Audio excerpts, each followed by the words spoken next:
নমস্কার, future of Bengal YouTube চ্যানেলে আপনাকে স্বাগত।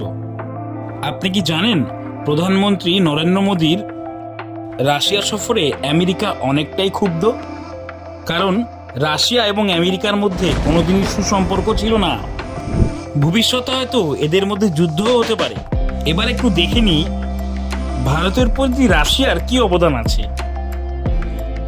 রাশিয়া ভারতকে খুব কম মূল্যে অস্ত্র এবং তেল সরবরাহ করে এবং যুদ্ধের সময় ভারতের পাশেও থাকে। এবার আসি আমেরিকার কথায়। আমেরিকা ভারতকে খালি জ্ঞান দেয় এবং ভারতকে অন্য দেশের কাছে ভিলেন প্রমাণিত করে। সব থেকে বড় বিষয়, ভারতের শত্রু দেশ পাকিস্তান তাকে অস্ত্র এবং পয়সা দিয়ে সাহায্য করে। এবার আপনি কমেন্ট করে বলুন, নরেন্দ্র মোদী রাশিয়া সফর করে ঠিক কাজ করেছেন না ভুল কাজ করেছেন?